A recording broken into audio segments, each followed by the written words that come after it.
నెల్లూరు జిల్లా ఏఎస్పేట మండల head క్వార్టర్లోని bus stand సెంటర్లో బీజేపీ పార్టీ ఆవిర్భావ దినోత్సవం సందర్భంగా ఆ పార్టీ మండల అధ్యక్షులు మరియు మండల కార్యదర్శి తదితరులు బస్టాండ్ సెంటర్లో భారీ ఎత్తున కార్యకర్తలు అందరూ ఇచ్చేసి భారీ కేక్ను కట్ చేసి జెండా ఆవిష్కరించి మిఠాయిలు ఆ పార్టీ కార్యకర్తలకు ప్రజలకు పంచిపెట్టడం జరిగింది. ఈ సందర్భంగా వారు మాట్లాడుతూ మొదటగా జనసంఘ ఏర్పడినటువంటి పార్టీ 1980 నుంచి భారతీయ జనతా పార్టీగా ఆవిష్కరించిందని, ఈ పార్టీ మన రాష్ట్రంలో కూటమిగా ఏర్పడి ప్రస్తుతం అధికారాన్ని నారా చంద్రబాబు నాయుడు సీఎంగా ఏర్పాటు అవడం జరిగిందని, మా పార్టీ అంచెలంచెలుగా ఎదుగుతూ బలోపేతానికి కార్యకర్తలు మేము కృషి చేస్తాం, ఎల్లవేళలా ప్రజలకు అందుబాటులో ఉండి కృషి చేస్తామని ఈ సందర్భంగా వారు వ్యాఖ్యానించడం జరిగింది.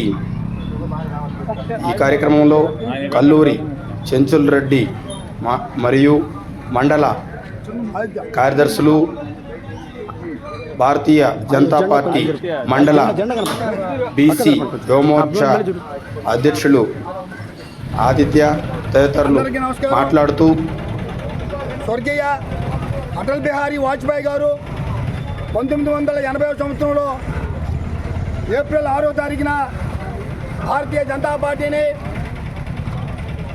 స్థాపించడం జరిగింది. ఆ రోజు ఒక్కరితో ప్రారంభమైన భారతీయ జనతా పార్టీ ఈరోజు కోట్ల కొలది కార్యకర్తలు భారతీయ జనతా పార్టీలో సభ్యత్వం పొంది ఉన్నారు. సోదరుమణులారా, భారతీయ జనతా పార్టీ తరఫున మేము ఒకటే చెప్తున్నాం, ఇద్దరు ఎంపీలతో ప్రారంభమైన భారతీయ జనతా పార్టీ ఈరోజు పార్లమెంటులో 250 పైచలకు ఎంపీలు ఉండి ఎన్డీఏ కూటమి తరఫున ఈరోజు ప్రభుత్వాన్ని పరిపాలన చేస్తూ ఉంది. మోడీ గారు భారతీయ జనతా పార్టీ తరఫున ఈ దేశానికి ప్రధానమంత్రి అయిన తర్వాత 370 ఆర్టికల్ కానీ, ట్రిపుల్ తలాక్ కానీ, నిన్న ఒకపాటు ఏదో బిల్లు రద్దు చేయడం కానీ, ఇటువంటి అనేక కార్యక్రమాలు, రామ మందిరం దాదాపు 70 సంవత్సరాల కాలం, ఈ 70 సంవత్సరాల కాలనే మోడీ గారు ఈ భారతదేశ ప్రజలకి కలవని నెరవేర్చడం జరిగింది.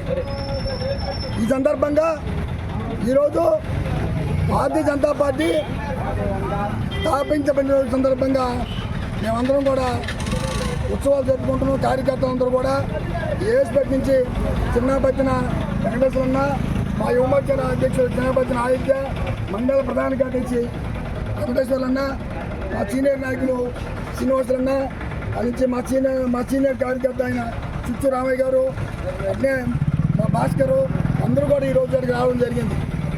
నేను ఈ సందర్భంగా చెప్తున్నాను, రాబోయే రోజుల్లో ఈ రాష్ట్రంలో భారతీయ జనతా పార్టీ అధికారులు ఖచ్చితంగా వస్తుంది. అందరూ అనుకోవచ్చు భారతీయ జనతా పార్టీ కార్యకర్తలు లేరు అని ఈ రాష్ట్రం అనుకోవచ్చు, కానీ రాబోయే రోజుల్లో ప్రతి ఒక్క ప్రజలు, ప్రతి ఒక్క ఓటరు గమనిస్తారు. ఏ పార్టీ అయితే ప్రజల కోసం పాటుపడుతుందో అందరూ గమనించి రాబోయే రోజుల్లో బీజేపీకి ఓటేసి ఈ రాష్ట్రంలో అధికారులు తీసుకొస్తారని సెలవు తీసుకుంటున్నాం. జై శ్రీరామ్, జై శ్రీరామ్. భారత్ మాతా కీ, భారత్ మాతా కీ, భారత్ మాతా కీ, భారత్ మాతా కీ.